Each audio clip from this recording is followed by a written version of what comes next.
របៀបបង្កើតគណនី Gmail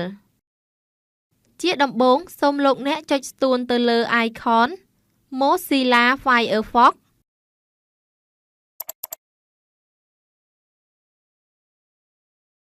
វាយ mail.google.com ហើយ Enter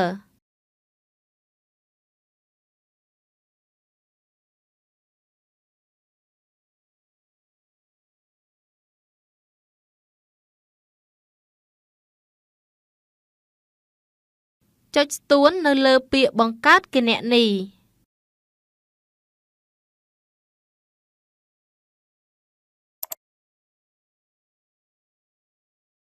នេះជាប្រអប់ដែលលោកអ្នកត្រូវចុចឈ្មោះ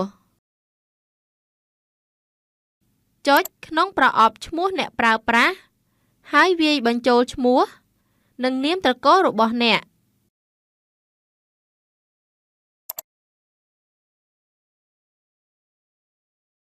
ក្នុងប្រអប់ជ្រើសរើសឈ្មោះអ្នកប្រើរបស់អ្នកសូមវាយឈ្មោះ email address ដែលអ្នកចង់បានប្រសិនបើឈ្មោះនោះមានគេប្រើប្រាស់រួចហើយវានឹងបង្ហាញបញ្ជាក់ប្រាប់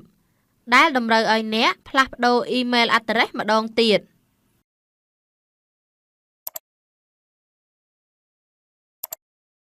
បញ្ចូលពាក្យសម្ងាត់របស់អ្នកក្នុងប្រអប់បង្កើតពាក្យសម្ងាត់បញ្ចូលពាក្យសម្ងាត់របស់អ្នកម្ដងទៀតដើម្បីប្រាកដថាពាក្យសម្ងាត់របស់អ្នកត្រឹមត្រូវក្នុងប្រអប់ថ្ងៃកំណើតសូមបញ្ចូលខែថ្ងៃនិងឆ្នាំកំណើតរបស់អ្នក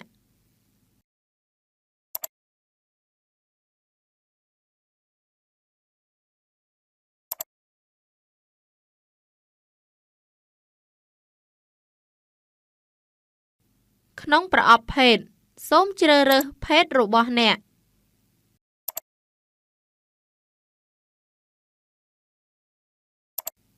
ក្នុងប្រអប់ទូរស័ព្ទចល័តវាយបញ្ចូលលេខទូរស័ព្ទរបស់អ្នក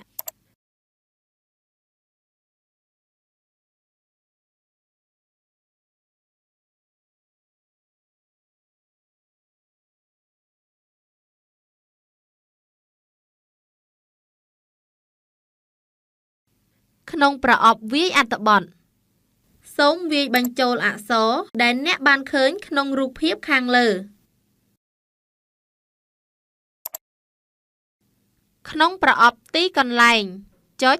និងជ្រើសរើសយកកម្ពុជា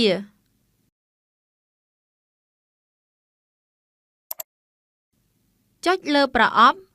ខ្ញុំយល់ព្រមតាមលក្ខខណ្ឌប្រើប្រាស់ចុចលើប៊ូតុងជំហានបន្ទាប់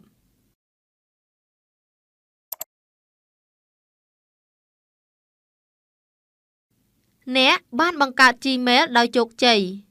សូមចុចលើប៊ូតុងបន្តទៅ Gmail ដើម្បីចូលទៅក្នុងប្រអប់សំបុត្ររបស់អ្នកនិងបញ្ចប់ការបង្កើត Gmail